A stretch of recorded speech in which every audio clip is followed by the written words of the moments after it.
Hello and welcome. Tonight, former President Muhammadu Buhari dies in London hospital after a lengthy illness, leaving behind a legacy that shaped decades of democratic transition. President Bola Tinubu expresses deep sorrow over Buhari's passing, dispatches Vice President Kashim Shettima and Chief of Staff Gbajabiamila Amila to London to accompany the late statesman home. The All Progressives Congress, the APC, secures an overwhelming victory in Lagos State's local government elections, tightening its grip on grassroots politics. As calls mount for her resignation, former U.S. President Donald Trump throws his weight behind prosecutor Pam Bondi, defending her record amid swirling controversy.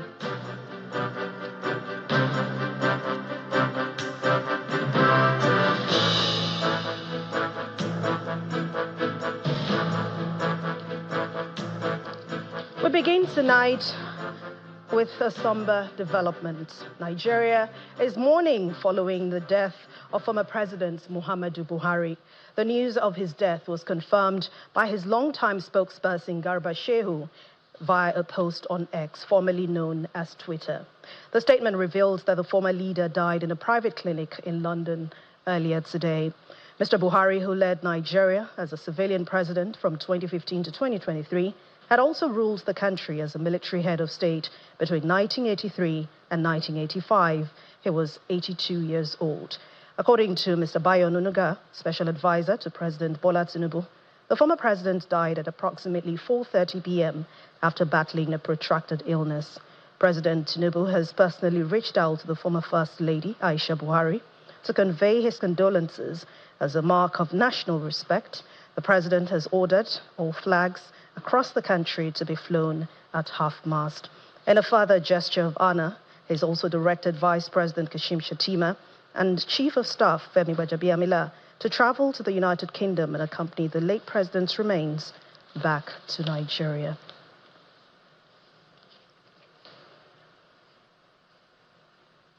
Meanwhile, as the nation grapples with the loss of the former leader, signs of grief have begun to emerge beyond Nigeria's shores. Prominent Nigerian dignitaries have begun arriving at the London hospital where former President Buhari died. The channel's television's crew stationed in the UK captured the emotional scene outside the London clinic, specifically the Datchet Devonshire wing, where family members, political associates and long-term allies are gathering. Among those spotted were former heads of state, General Abdulsalami Abubakar, former Imo State Governor Rocha Sokorocha, both of whom were seen arriving in solemn reflection. Our correspondent there, Juliana Olainka, has more. Well, good evening from just outside the London clinic here at the corner of Marylebone Road in central London, where Nigeria's former president, Muhammadu Buhari, aged 82, passed away this afternoon at approximately 4:30 p.m. BST. This is after a prolonged illness. It is a profoundly sad day for Nigeria, a moment of collective mourning. In recent weeks, persistent rumors online suggested that the former military ruler was unwell, and sadly today, those rumors have now been confirmed. The nation acknowledges the loss of a powerful, if not polarizing figure, a statesman whom I personally closely studied for 8 successive years. Now, this clinic, known for serving high-profile patients, including His Majesty King Charles III and the late Prince Philip, the Duke of Edinburgh, is situated in one of the capital's most prestigious medical districts, just steps away from Harley Street. I think the location alone underscores the seriousness of the prolonged treatment that the former president was receiving. Now, in the coming hours, according to my sources, Femi Gbajabiamila, Chief of Staff to President Bola Tinubu, is expected to arrive in London.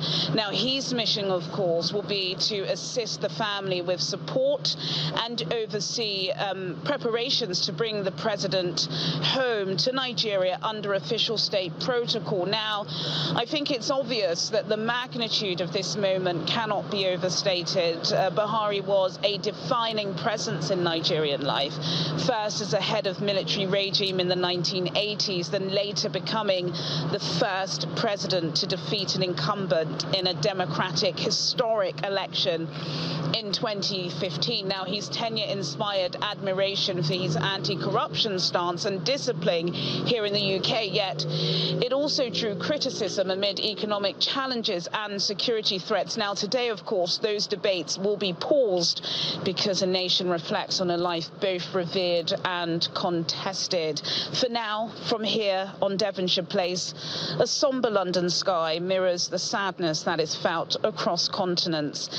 Here at the London Bureau, Channels TV will stay on site for developments, including the arrival of the Vice President, His Excellency Kashim Shettima, official statements from the family, funeral arrangements, and further insights from the VIP delegation. Juliana Olayinka reporting for Channels TV News in central London. Meanwhile, former President Olusegun Obasanjo has also described as a great loss the demise of former President Muhammadu Buhari today. He described him as a patriot, a statesman who has tried his best, contributed immensely to the socio-economic and political development of Nigeria. While asking God to repose his soul, he says the former president will be greatly missed by families and friends.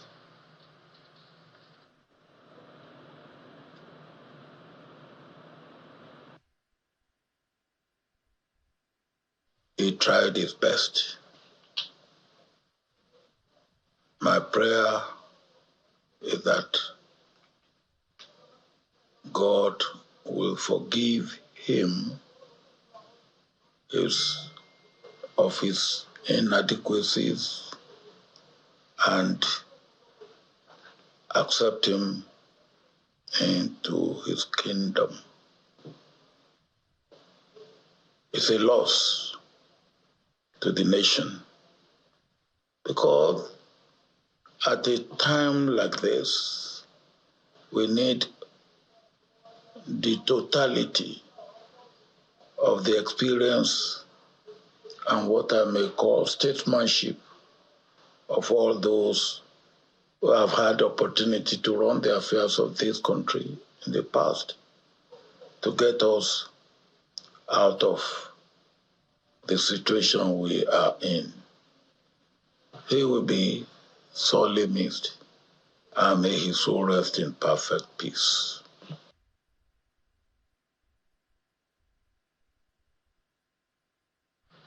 Meanwhile, the governor of Katsina State, Malam Diko Umaru Rada, has expressed deep grief over the death of former President Muhammadu Buhari, who died today in London at 4:30 p.m. following a prolonged illness. Governor Rada says that Nigeria has lost a patriot, and Katsina has also lost its most illustrious son, and that he has lost the father figure whose footsteps he had endeavored to follow.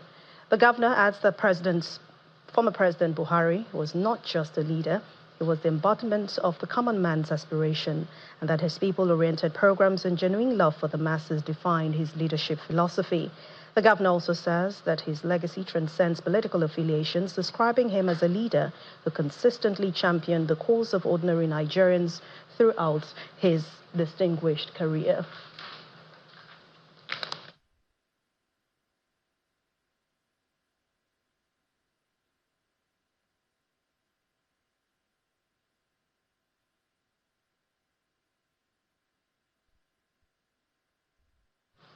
And for more on a background check on former President Muhammadu Buhari, who died today, our correspondent at the State House, Larry Lasisi, has more.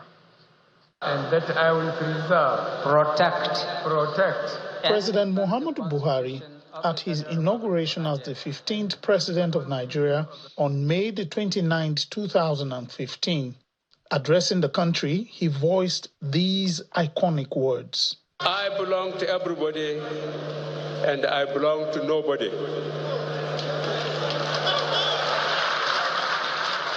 The bright colors of that day speak to a journey that started many years before. Born in Daura, Katsina State in 1942, where he schooled before joining the Nigerian army, he rose swiftly through the ranks, fighting in the Civil War and playing an active part in several coups that marked the life of the young country. He also served as governor of the northeastern state and later of Borno State. In late 1983, he took over as the military head of state from a civilian government, promising to rescue a nation drowning in corruption and economic chaos. His regime stood out for the war against indiscipline policy that was enforced across the country. He was, however, overthrown in 1985 by another coup led by Major General Ibrahim Babangida. The former head of state later served as chairman of the Petroleum Trust Fund, PTF. From 2003, he ran for the office of president 3 times, failing consistently. For the 2015 presidential elections, working with a coalition, his persistence paid off and he became the first opposition candidate to defeat an incumbent president in Nigeria. He went on to serve for 8 years. His tenure was marked with challenges from insurgents, farmer-herder violence, and economic hardship. The tenure, however, stood out for its foreign policy and regional leadership, agricultural reforms, infrastructure development, and its anti-corruption drive. President Buhari served till 2003, handing over to President Bola Tinubu. He remained relevant politically, receiving visitors and politicians in his residence in Daura, Katsina State. His last public engagement was when he received in Daura former Vice President Atiku Abubakar, former Kaduna State Governor Nasser El-Rufai, among others.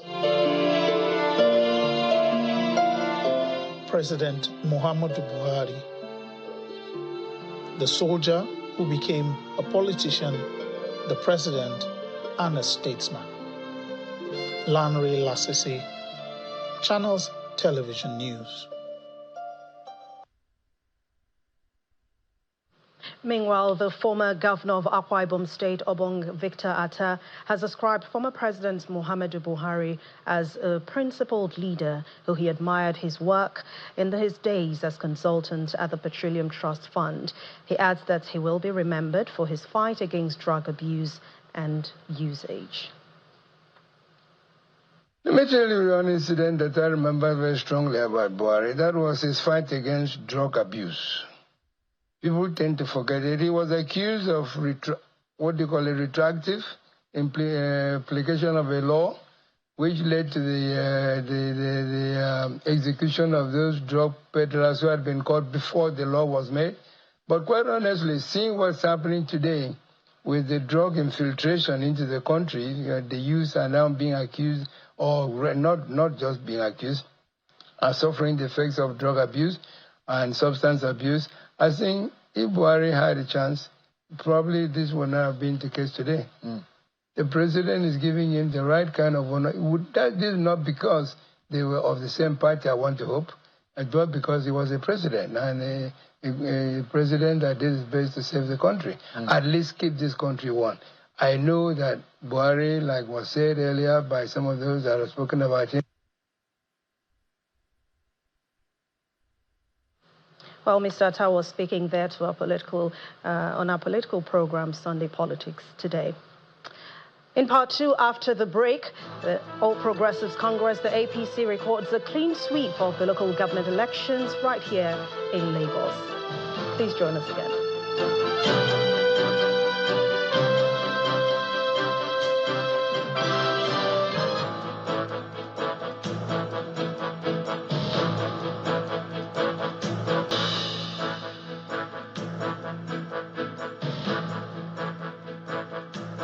Welcome back. If you've just joined us, you're watching the news at 10 on Channels Television, broadcasting live from Lagos. A reminder of our main stories. Former President Muhammadu Buhari dies in London hospital after a lengthy illness, leaving behind a legacy that shaped decades of democratic transition.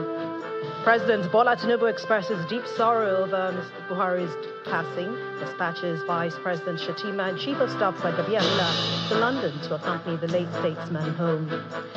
The All Progressives Congress, the APC, secures an overwhelming victory in Lagos State's local government elections, tightening its grip on grassroots politics. As calls mount for her resignation from the U.S. President, the U.S. President Donald Trump throws his weight behind prosecutor Pam Bondi, defending her record amid swirling controversy.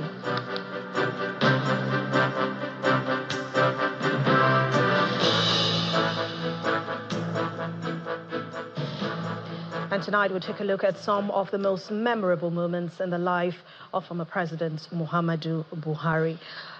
Babajide Ogunsowo, who is the founder of Leadership by Data and, of course, Channels Television's data analyst, is here to share more stories of President Buhari's life and legacy. Thank you very much, Babajide Ogunsowo, for joining us. It's quite a sad day for a lot of Nigerians, but if there is one word to describe, maybe a phrase to describe the late President Muhammadu Buhari, what will it be for you?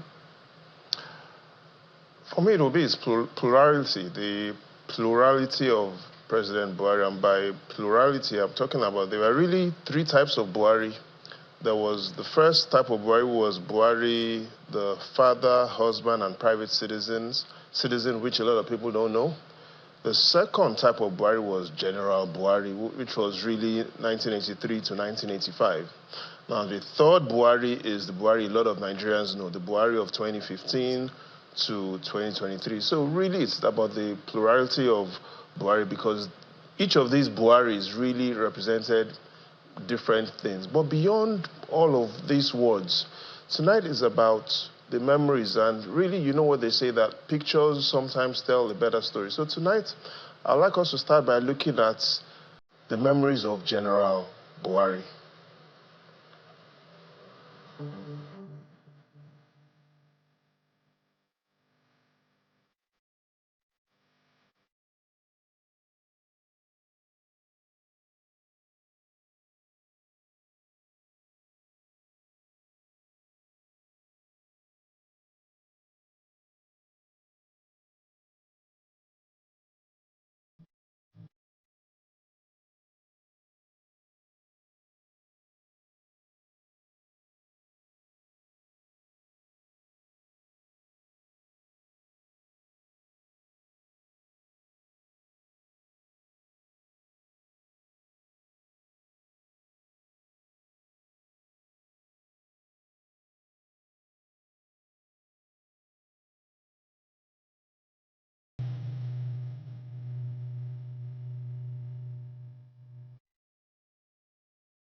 And I'm sure that took us down memory lane for some.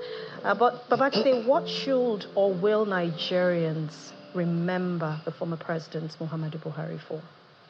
You know, it depends on who you ask. But for me, it's the mystery of his approval and disapproval ratings. What do I mean? If you ask those that live in the north, there's the love relationship with Buhari. You look at all the elections that he was on the ballot for. Look at the northwest. Every time President Buhari was on the northwest, he won the northwest. Every time President Buhari was on the ballot in the northeast, he always won the northeast. He's never lost an election in Kano, Katsina, Kebbi, Jigawa, Sokoto, Zamfara, Borno, Bauchi, Yobe, Gombe.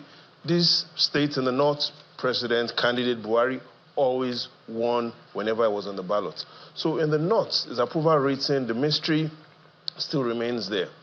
In the southern region, again, the mystery still remains there, with especially the concerns about him in southern Nigeria, south Nigeria, and southeast Nigeria. So what we clearly see is the dichotomy of Buhari in his lifetime.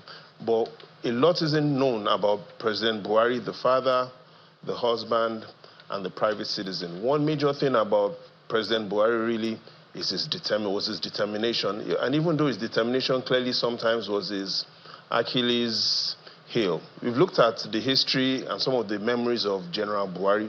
Perhaps let's take a look at some of the memories of President Buhari, to look at some of the things he did while in office in between 2015 and 2023.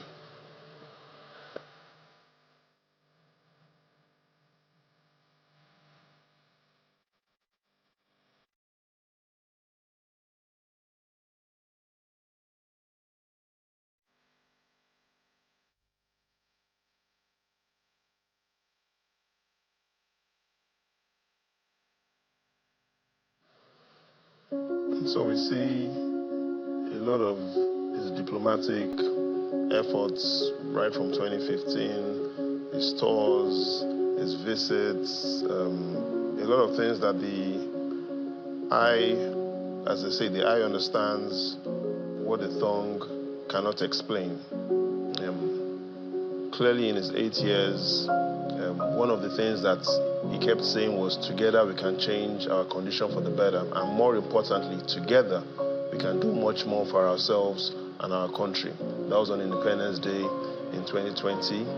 He had not just a lot of tours and a lot of visits within Africa. We saw him go to Asia, to Europe. We saw a lot of African leaders, the South African leader, the Chinese leader, a lot of bilateral and multilateral negotiations. Again, one of my favorite quotes of him was, "We shall continue to ensure that liberty and freedom, as well as the fundamental rights of all citizens, are protected."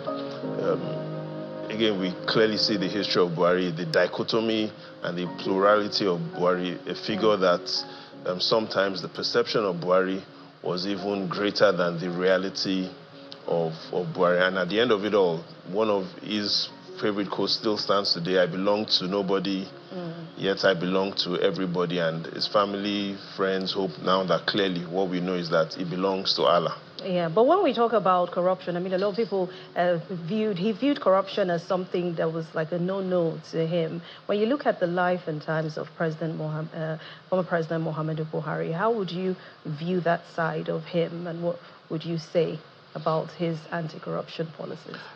So again, when I talked about his anti-corruption policies, perhaps were his Achilles heel, because he had his determination. But if we look at some of the actual results that came out from his anti-corruption policies, and by no means looking at the Transparency International's corruption scorecard, Nigeria still really struggled with getting a favorable corruption report from Transparency International.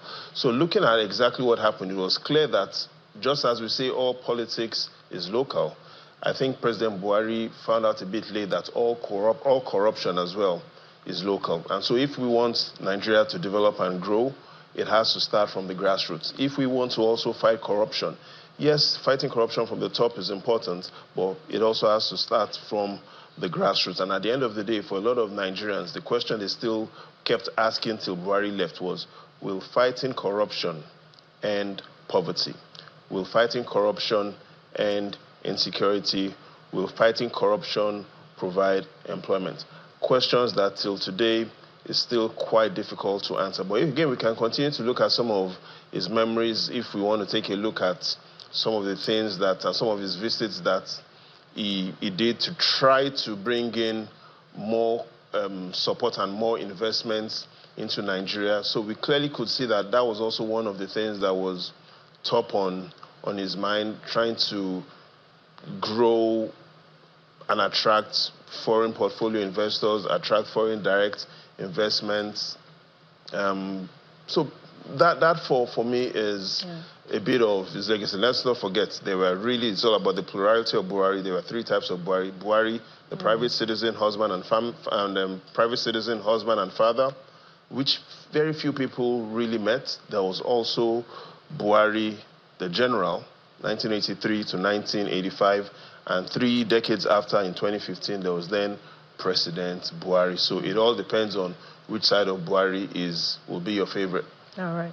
Thank you very much. Our thoughts and prayers continue to remain with the family. And Babajide Oguso is the founder of Leadership by Data and Channels Television's data analyst. Thanks for your time on the news at 10. Thank you, Anne. One person that was privileged to see the president, that's former President Muhammadu Buhari, before his medical trip to the United Kingdom, is former presidential aide Femi Adesina. He was speaking on the life and times of former President Buhari. It says, the contrary to popular belief, President Buhari was not a religious bigot, but a disciplined leader who fights for the unity of Nigeria. Mr. Adesina spoke on our political program, Sunday Politics. Contrary to what many people believed, he was not a religious bigot. And then discipline. We needed to know how disciplined President Buhari was. If he had a meeting at 9, on the dot of 9, he was seated. He would not say he's president and then he will come 1 hour late and not even render an apology and just start the meeting. No, he was not a person like that. He was a stickler for time. I guess that came from his military background. He was disciplined. And it was one of the things I admired in him. And of course, integrity. You cannot accuse President Buhari of anything that has the slightest affinity to corruption. I know the next question will be, so many people around him have been accused of corruption. But the thing is, you cannot link President Buhari with corruption in any way. Not in any way.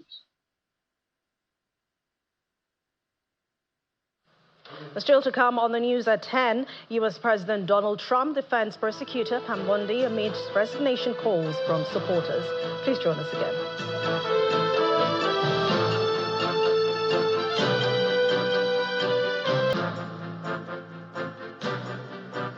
Welcome back. The All Progressives Congress, the APC in Lagos State, might have affirmed its dominance as grassroots politics in the state after clinching all the chairmanship positions contested for in Saturday's July 12th election held across the 20 local government and 37 local council development areas of the state. The results, which were announced by the chairman of the Lagos State Independent Electoral Commission, retired Justice Bola Okikiolu-Igile, at the commission's headquarters, also indicates that the People's Democratic Party won only 1 out of the 376 seats in the councillorship election. Thank you. Good afternoon, everyone. This press briefing by the Lagos State Independent Electoral Commission last year officially wraps up the July 12th local government and local council development area elections. Comprehensive, unbiased, and professional coverage. Addressing a gathering of security personnel, last year officials, and journalists, last year chairman Justice Bola Okikiolu-Igile declares the result a clean sweep for the All Progressives Congress APC across all chairmanship seats. As regards the councillorship elections, 376 seats were contested for, and All Progressive Congress Party APC won 375, while the People Democratic Party won 1 at 4D. Yaba LCDA. The election, though largely peaceful, was not without challenges. Delays in the arrival of voting materials and personnel were reported in some areas. Amuwo Odofin being a notable example. Majorly, everywhere in Festac Town, there are no presence of LASEC officials. But I'll mention a few of them in polling units 024 on 22 Road and 035. Why I specifically mentioned these two polling units is that is where we have the strongest opposition voting in Festac Town. We are pleased to report that the election was generally free, was fair, was peaceful, was orderly, was transparent, credible, and devoid of significant disruptions. While we recognize that no electoral process is without its challenges, the elections commenced late in some polling units due to some logistics issues culminating in the late arrival of personnel and materials. However, LASEC as an electoral monitoring body swiftly intervened. Also, cases of disruption of the electioneering process were briskly and promptly addressed by the Nigerian police and other security operatives. Other high-stakes zones such as Agege, Ikeja, Alimosho, Mushin, Ikorodu and Lagos Island, historically flashpoints, were monitored closely. The Commissioner of Police confirmed a calm atmosphere in those areas with no major incidents of violence. So as I speak with you, there's no any complaint of violence anywhere throughout the length and breadth of Lagos State. While LASEC acknowledges the smooth conduct of the exercise, the issue of voter apathy lingers. The Commission says it remains committed to enhancing voter education and stakeholder engagement to improve turnout in future elections. We'll go back to a lead story on residents of Katsina State, the hometown of the late President Muhammadu Buhari, are calling on Nigerians to set aside political interest and pray for him to rest in perfect peace. According to them, the late president served the country with a good heart throughout his 8-year tenure, especially in fighting corruption. They, however, called on leaders at all levels in the country to consider the death of the deceased as a lesson to them and continue to serve the people while in power, for history to be kind to them. A few hours after the late President Muhammadu Buhari's death was confirmed by his former special advisor, Garba Shehu, in a tear statement on Sunday evening. Sorrow gripped the hometown of the deceased as residents mourned the departure of the late leader. It is with deep sense of sorrow we receive the demise of the former President Muhammadu Buhari. And what happened is inevitable. It shows to us that death can happen to each and every one of us without any notice. And it came to us with a very sense of shock and horror to have lost this gentleman who fought so hard for this country, who tried his best to see that this country became where it is today. And we are very, very sorry for what happened, and we condole all the people of Katsina State, Nigeria at large, and also his family. It is indeed a very sad moment and sad day for us, a day that we lost a great person. Buhari has been a leader, an excellent one, and also an exceptional person. Abu Muawiyah Gidado, one of the late president's classmates who spent a number of years with him at the secondary school level, described him as an excellent student. Recognized by his colleagues as a good soldier. That much we learned from his colleagues. He was an excellent soldier. At the Kaduna residence of the late former president, fierce-looking soldiers and policemen mounted a heavy surveillance in front of the former leader's residence, located at Sultan Lane in Ungwari GRA of Kaduna Metropolis. The entire street was deserted as soldiers prevented journalists from gaining access to the house of the late leader. The former president had moved to Daura, his hometown, after he handed over to President Bola Tinubu on May 29, 2023. Late President Muhammadu Buhari was Nigeria's president from 2015 to 2023. He also served as the military head of state between January 1984 and August 1985.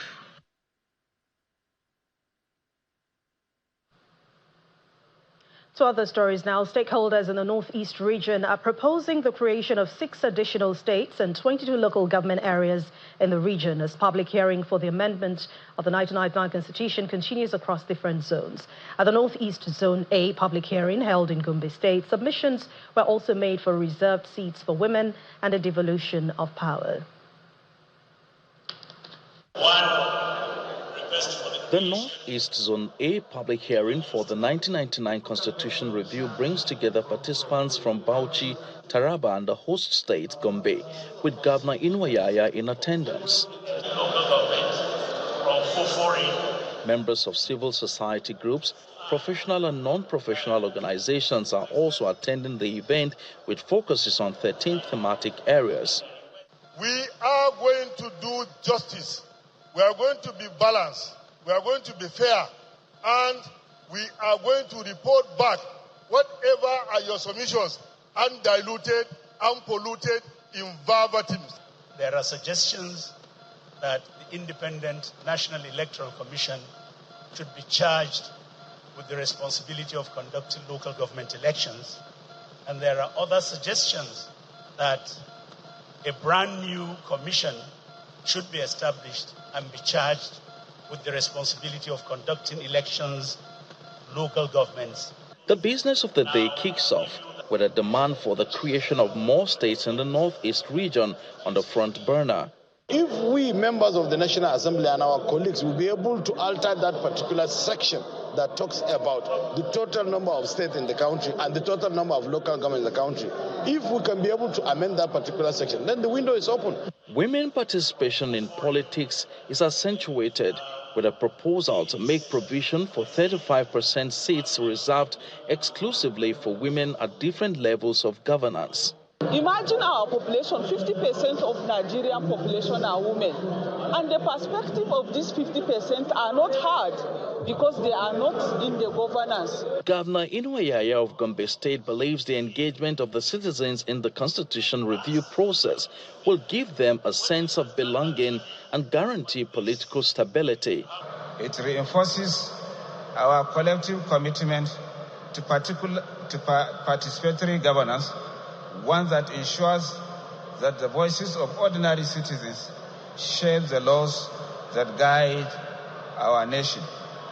The National Assembly is looking to aggregate the various submissions and ideas shared at this public hearing to come up with a constitution that addresses different areas of Nigeria's political and economic concerns. And still on more public hearings on the amendment of the 1999 Constitution, a total of 46 memoranda and 117 requests have all been submitted to the House of Representatives Committee on the amendment by the stakeholders in the North Central region of the country. The submissions were made at the North Central Center A public hearing, which was held in Minna, the Niger state capital. Government officials, federal and state lawmakers, traditional leaders, women groups, youth and students associations, members of the civil society and non-governmental organizations from Kogi, Niger and Kwara states, which make up North Central Center A, converge on Minna to make their input in the Constitution review process. The Deputy Majority Leader, House of Representatives, Abdullahi Ibrahim, sets the stage for the discussion. This public hearing is another opportunity for stakeholders and citizens to air their views and contribute to improving the living conditions and standards of all Nigerians, as well as contributing to the institutional strengthening that is necessary to make the country great again. The Niger State government's position paper is presented by the Commissioner for Justice, Mr. Nasiru Muazu. This document represents the collective views, aspirations, and recommendations of the government and people of Niger State articulated after progress of operations and shareholders of the Nigerian Capital State. Governor Usman Ododo of Kogi State, represented by the State Attorney General, underscores the importance of having a people-driven constitution. The people of Kogi State strongly advocate for a constitutional amendment that prioritizes devolution of power, more powers to state government. This shift will enable states to take ownership of their own developmental agenda. In the face of security threats across the country, the traditional rulers believe including their institution in the constitution will help bridge the widening gap between the government and the governed. The chairman of the State Council of Chiefs should be recognized by constitution as member of the Council of State, as it has been in all Nigerian constitutions except that of 1999. Proposals are also made for the creation of Kainji State to be carved from Niger and Kebbi States, as well as Okura State to be carved from Kogi State. Outcomes of the public hearing are expected to be forwarded to the National Assembly for further deliberations. The minority leader of the Senate, Senator Abba Moro, is advocating the need for rotational presidency between the North and the South to be entrenched in the nation's constitution.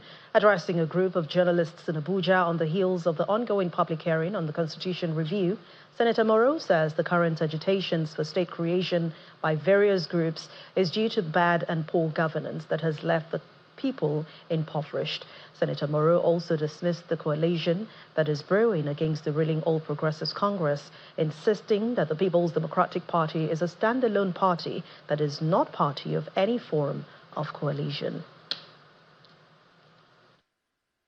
If you look at the array of agitations for state creation, it is coming from those persons who, since the states were created, have not had access to governance. And because governance has become synonymous with "it is my turn," people who are waiting in the wings are also saying, our turn also should come. And then it is equally the same thing with the rotation of power that people are talking about. It's a bill that I personally sponsored. And it's for the stability of the polity. Because if you recall, in 2023, leading to the 2023 general elections, there were some acrimonies arising from the fact of where should the presidential candidate come from. And while a political party chose presidential candidate from the South, another formidable political party, the PDP, chose a candidate from the North. And first of all, let me say that this current coalition, as it is by individuals, has nothing to do with the People's Democratic Party. The People's Democratic Party is not in any coalition. We are not unaware that within the People's Democratic Party are in the coalition, are joining the coalition, and still counting. But the PDP as an organization, as a platform, is a standalone party or platform as it is today.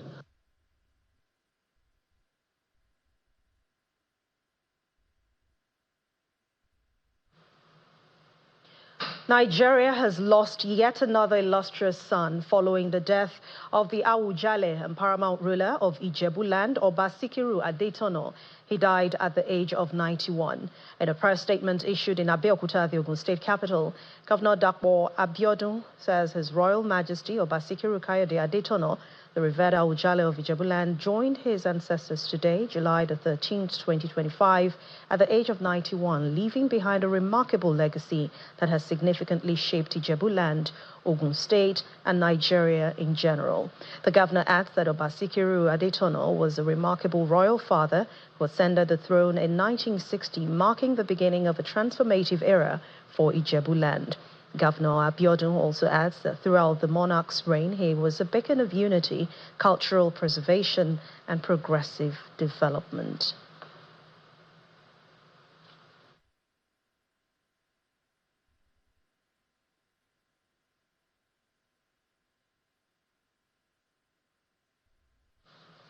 The thoughts and prayers remain with his family. And in furtherance to a commitment of building the next generation of skilled Ogoni professionals, the Hydrocarbon Pollution Remediation Project, HYPREP, has hosted the second edition of its International Career Enhancement and Employability Workshop for undergraduates and fresh graduates in Port Harcourt, the River State capital. The two-day workshop brought together young participants from the 4 local government areas of Ogoni, with training sessions anchored by international facilitators, including Dr. Akanimo Odon from University and others. Our correspondent Deborah Agbalama reports. It's that time again in Port Harcourt, where undergraduates and fresh graduates from Ogoni converge for a unique blend of mindset reorientation, career coaching and employability training. The annual workshop, fully funded by the Hydrocarbon Pollution Remediation Project, HYPREP, is part of broader efforts to support communities affected by environmental degradation. At HYPREP, we are committed to supporting your dreams. At the opening session, HYPREP project coordinator Professor Nene Barinizabe urged participants to seize the opportunity, stressing the agency's ongoing commitment to building job creation across fields, including the arts. This training targets undergraduates that are in their penultimate year, so they are about to finish, and fresh graduates. We are concerned about how they can leverage the knowledge they have acquired and the skills they have acquired to pursue their life careers. This year's lead facilitator is UK-based Lancaster University academic Dr. Akanimo Odon, who shared practical strategies for accessing global opportunities and building sustainable careers, with a strong focus on resource mobilization. So getting the young people to know that at the end of the day, I can actually grab my own career bulls by its horns and make my own pathway, so that there's no over-dependence. People talk about ecosystems that are not available. The PC is doing incredible work to make things happen. But at the end of the day, it can make all the provisions.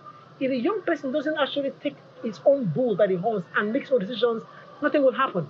Other facilitators train the youth on emotional intelligence, self-discovery, and career planning frameworks. Interactive group sessions kept engagement high as participants brainstormed solutions and presented ideas.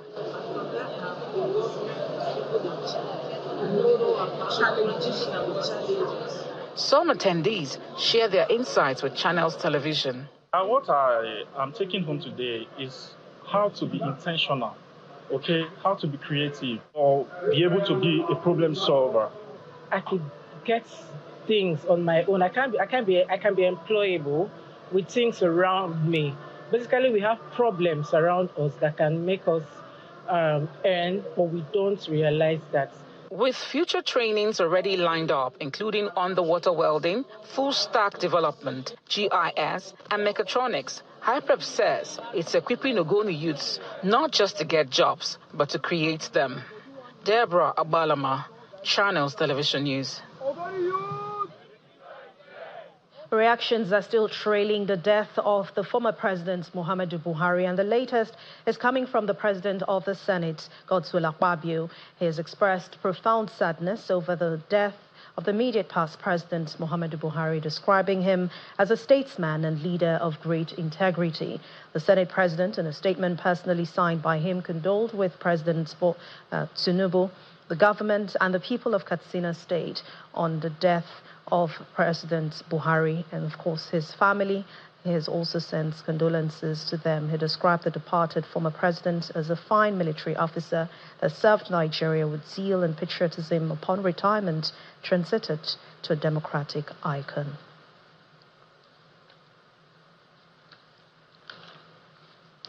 Let's delve into the world of sports. World number 1 Yannick Sinner beats defending champion Carlos Alcaraz 4-6, 6-4, 6-4, 6-4 to win his first Wimbledon title, and that happened earlier today, gaining sweet revenge for his painful defeat in the French Open final. The world number 1 is the first Italian to win at the All England Women's Africa Cup of Nations in Morocco, and the nighttime Women's African Champions were held to a goalless draw by Algeria, and this is to end the group phase on 7 points, having already secured secured qualification in the last 8. Joining Nigeria in the next round from Group B is Algeria, who finished on 5 points. Botswana beat Tunisia 2-1 in the other Group B match, which was played simultaneously. Botswana and Tunisia head home, finishing in 3rd and 4th places. Cole Palmer scored 2 goals and set up another as Chelsea won the first edition of the Expanded Club World Cup by beating European champions Paris Saint-Germain 3-0 in today's final at the MetLife Stadium. But Palmer netted twice in the opening half hour, and Pedro added the third before the break, with the roundly beaten PSG having their own nerves sent off late on.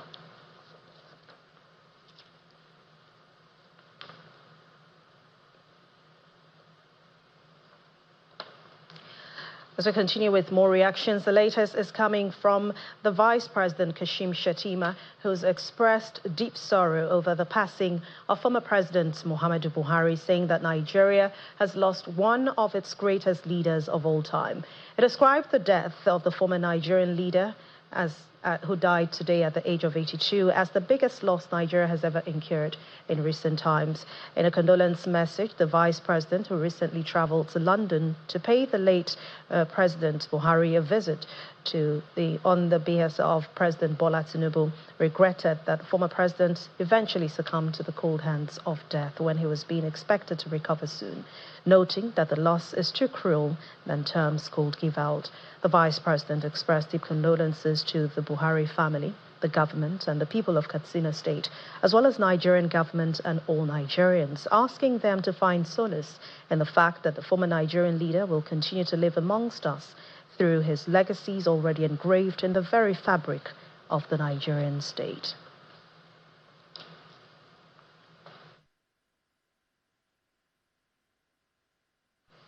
Our thoughts and prayers are still with the family. And now outside our shores, the Nasir Hospital in southern Gaza says that 24 people have been killed near an aid distribution site. Palestinians who were present at the site said Israeli troops opened fire as people were trying to access food on Saturday. However, the Israel Defense Forces, the IDF, said that there are no known injured individuals from IDF fire near that site. Separately, an Israeli military official said that warning shots were fired to disperse people, but the IDF believed that were threats.